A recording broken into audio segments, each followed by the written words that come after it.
જય શ્રી કૃષ્ણ, જય માતાજી, હર હર મહાદેવ. આજે આપણે શ્રાવણ મહિનામાં આવતો સાકરીયા સોમવારની વાર્તા, કથા, વિધિ બધું જાણશું. તો તમે મારી સાથે જોડાયેલા રહેજો અને મારી ચેનલને સબસ્ક્રાઈબ ન કરી હોય તો સબસ્ક્રાઈબ કરજો. એટલે તમે શ્રાવણ મહિનામાં આવી જ નવી ધાર્મિક વાર્તાઓ મૂકતી રહીશ, તો તમે સાંભળજો અને પવિત્ર થજો. જય શ્રી કૃષ્ણ, જય માતાજી, હર હર મહાદેવ. સાકરીયો સોમવાર. શ્રાવણ માસના પ્રથમ સોમવારથી આ વ્રત લઈ શકાય છે. વ્રત કરનારે સવારે નાહી ધોઈને સાકરીયા સોમવારની વાર્તા સાંભળવી. વાર્તા સાંભળતી વખતે જય શંકર, જય શંકર, જય શંકર એમ બોલવું. આખો દિવસ નકોરડો ઉપવાસ કરવો.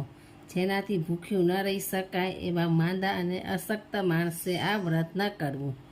નૈવેદ્યમાં જે સાકર મૂકી હોય તેના 4 સરખા ભાગ કરવા. એક ભાગ મહાદેવજીને ધરાવવો, બીજો ભાગ રમતા બાળકને આપવો, ત્રીજો ભાગ પોતે પ્રસાદ તરીકે લેવો અને ચોથો ભાગ નદી, કૂવા કે તળાવમાં પધરાવી દેવો. આ વ્રત કરનારને સર્વ પ્રકારના સુખ પ્રાપ્ત થાય છે અને મહાદેવજીની કૃપા ઉતરે છે. તો હવે આપણે એના વિશેની વાર્તા સાંભળશું. ત્રંબાવટી નામે એક નગરીમાં સોમેશ્વર નામનો એક બ્રાહ્મણ રહેતો હતો. તેના આખા શરીરે કોઢ ફૂટી નીકળ્યો હતો. આથી તે કુંવારો રહી ગયો હતો. પરંતુ તેણે 16 સોમવારનું વ્રત કર્યું. તેથી ભાગ્યવાન શંકરની કૃપાથી તેનું શરીર કંચનવર્ણનું બની ગયું. થોડા સમય પછી તેના ઘરે કન્યાના માંગા આવવા લાગ્યા. તેમાંથી સારી દેખાવડી કન્યા જોઈને તેને લગ્ન કરી લીધા. સોમેશ્વર પોતાની પત્ની ગૌરી સાથે સુખેથી રહેવા લાગ્યો. એક વખત ચોમાસામાં ખૂબ વરસાદ તૂટી પડ્યો. આખી ત્રંબાવટી નગરી એમાં તણાઈ ગઈ. બિચારા સોમેશ્વરનું મકાન પણ ભાંગી ગયું. સોમેશ્વર અને ગૌરી જીવ બચાવીને ત્યાંથી નીકળ્યા. એક અઠવાડિયા સુધી સતત વરસાદ વરસતો રહ્યો. લોકો ત્રાસી ગયા, નિરાધાર બની ગયા. જ્યારે વરસાદ બંધ રહ્યો ત્યારે સોમેશ્વર અને તેની પત્નીએ માંડ એક ઝૂંપડું બાંધ્યું. આશરો તો મળ્યો, પણ ખાવાના ફાંફા હોય ત્યારે સોમેશ્વર જેવા ગરીબ બ્રાહ્મણને કોણ મદદ કરે? આખરે સોમેશ્વરે કંટાળીને પરદેશ કમાવા જવાનો નિશ્ચય કર્યો અને તેણે ગૌરીને આ વાત કરી. ગૌરીએ તેને આશ્વાસન આપતા કહ્યું, વારું, તમારે જવું હોય તો ખુશીથી જાઓ, મારી ચિંતા ન કરશો. હું તો મારું ગુજરાન મહેનત મજૂરી કરીને ચલાવી લઈશ. સાચવીને કામ કરજો, અહીંની ફિકર ચિંતા કરશો નહીં. પત્ની તરફથી નિશ્ચિંતાનું આશ્વાસન મળતા સોમેશ્વર બીજા દિવસે ત્યાંથી ચાલી નીકળ્યો. તે ઘણે ઠેકાણે ફર્યો, પણ તેના લાયક કામ તેને ક્યાંય ન મળ્યું. તે કંટાળી ગયો. આખરે ફરતો ફરતો તે એક ઋષિના આશ્રમે આવી ચડ્યો.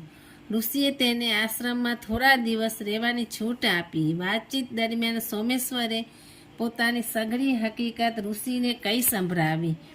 સોમેશ્વરની વાત સાંભળી ઋષિનું હૃદય દ્રવી ઉઠ્યું. તેમણે આર્દ્ર સ્વરે કહ્યું, બેટા, તારું દુઃખ હું સમજી શકું છું. જો મારી પાસે અત્યારે ધન હોત તો હું તને જરૂર આપી દેત, છતાં પણ હું તને મદદ કરવા ઈચ્છું છું. મારી પાસે આ જ જડીબુટ્ટી છે, તેનાથી તું એક વખત મૃત્યુ પામેલી વ્યક્તિને જીવતદાન દઈ શકીશ. એમ કહી તેમણે સોમેશ્વરને એક જડીબુટ્ટી આપી. સોમેશ્વર થોડા દિવસ ત્યાં રહીને ઋષિની રજા મેળવી જડીબુટ્ટી લઈ ત્યાંથી નીકળ્યો. સોમેશ્વર એક ગામથી બીજે ગામ એમ ફરતા ફરતા કર્ણાવતી નગરીમાં આવી ચઢ્યો. ત્યાં રાજમહેલમાં કાળો કેર વર્તી ગયો હતો. ત્યાંના રાજાનો એકનો એક કુંવર મૃત્યુ પામ્યો હતો. આથી આખી નગરી શોકમાં ડૂબેલી હતી. સોમેશ્વર ઋષિએ આપેલી જડીબુટ્ટી આખરે કામ આવી. તે તરત જ રાજમહેલમાં પ્રવેશ્યો અને રાજાની પાસે જઈને વિનંતી કરી કે જો આપ રજા આપો તો હું તમારો કુંવર જીવતો કરી આપું. રાજાને તો સૌ પ્રથમ સોમેશ્વર ગાંડો લાગ્યો. મૃત્યુ પામેલી વ્યક્તિને સજીવન કરવાની કોનામાં તાકાત હોય? પરંતુ સોમેશ્વરે જ્યારે ખૂબ આગ્રહ કર્યો અને પોતાને ઋષિએ પ્રસાદી રૂપે આપેલી જડીબુટ્ટીની વાત કરી, ત્યારે રાજા પીગળ્યો અને તેને લઈને રાજકુંવરના સપ પાસે આવી પહોંચ્યો. સોમેશ્વર પોતાના પાસે રહેલી જડીબુટ્ટી કાઢી પથ્થર પર ઘસી તેનું પાણી બનાવી રાજકુમારના મૃત શરીરમાં મુખમાં રેડ્યું. થોડીવાર થઈ ત્યાં તો રાજકુમાર આળસ મર્દીને બેઠો થઈ ગયો. સૌ કોઈ આ ચમત્કાર જોઈ આશ્ચર્ય પામ્યા. રાજા પોતાના કુંવરને સજીવન થયેલો જોઈ સોમેશ્વર ઉપર ખૂબ જ રાજી થઈ ગયો અને તેને સોમેશ્વરને આગ્રહ કરીને પોતાને ત્યાં રાખી લીધો. તે હવે રાજપુરોહિત બની ગયો અને હવે એને કઈ વાતની ખોટ ન રહી. તંબાવટી નગરીમાં શ્રાવણ માસમાં સ્ત્રીઓ સોમવારનું વ્રત કરવા લાગી. ગૌરીએ પણ સોમવારનું વ્રત શરૂ કર્યું. એ દિવસે ઘરમાં અનાજનો એક દાણો પણ ન હતો. આથી ના છૂટકે તેને ભૂખ્યા રહેવું પડ્યું. આમ તેને નકોરો સોમવાર કર્યો. સાંજ પડવા આવી એટલે એક જણ પોતાને ત્યાં પુત્ર અવતર્યો. તેની ખુશાલીમાં સાકરનો ઘાંગરો ગૌરીને આપી ગયો. ગૌરીએ સાકરનું પાણી કરીને પીધું. ભૂખને લીધે પેટમાં ઉપડેલી બળતરા શાંત થઈ. તે પ્રભુનું નામ લઈને સૂઈ ગઈ. રાત્રે સ્વપ્નમાં મહાદેવજીએ તેને દર્શન દીધા અને ખુશ થઈને બોલી ઉઠ્યા, દીકરી, આજે તે અજાણતા સાકરિયા સોમવારનું વ્રત કર્યું છે. આ વ્રત સૌ પ્રથમ દક્ષ કન્યાએ કર્યું હતું, જેના પ્રતાપે તે મને પામી હતી. હું તારા પર ઘણો જ પ્રસન્ન થયો છું. તું આ વ્રત વિધિપૂર્વક કરજે અને વ્રત પૂરું થયા પછી તેને ઉજવજે. તારી હર મનોકામના પૂરી થશે. બીજે દિવસે ગૌરીએ અન્ય સ્ત્રીઓ પાસેથી વિધિ જાણી લઈ સાકરિયા સોમવારનું વ્રત ચાલુ રાખ્યું.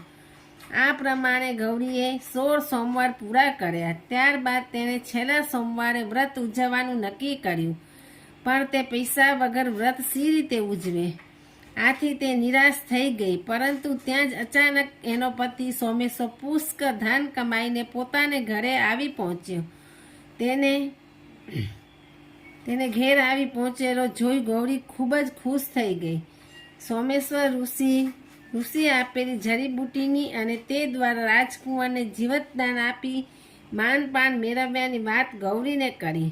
જ્યારે ગૌરીએ સાકરિયા સોમવારનું વ્રત પૂરું કર્યું અને તે ઉજવવા માટે પોતે પૈસાની રાહ જોતી બેઠી હતી, તેની વાત સોમેશ્વરને કરી. છેવટે પતિ પત્ની સાથે મળીને સાકરિયા સોમવારનું વ્રત ઉજવ્યું. એ વખતે તેમણે 1.25 શેર ગોળ, 1.25 શેર ઘી અને 4.25 શેર ઘઉંનો લોટ લઈ તેના લાડુ બનાવ્યા. તેમાંથી એક લાડુ મહાદેવજીને નૈવેદ્ય તરીકે ધરાવ્યો. બીજો લાડુ રમતા બાળકને બોલાવીને આપ્યો. ત્રીજો લાડુ બંને પ્રસાદ તરીકે ખાધો અને ચોથા લાડુનો પ્રસાદ આરોસ પાડોશમાં વેચ્યો. આ રીતે તેમણે વ્રતનું ઉજવણું કર્યું. ત્યારબાદ પોતાના પડી ગયેલા મકાનની જગ્યાએ એક નવું વિશાળ મકાન સોમેશ્વરે બંધાવ્યું. તેમાં તેઓ આનંદથી રહેવા લાગ્યા. ભગવાન શંકરની કૃપાથી થોડા સમયમાં તેમના ઘેર દેવ જેવા દીકરાનો જન્મ થયો.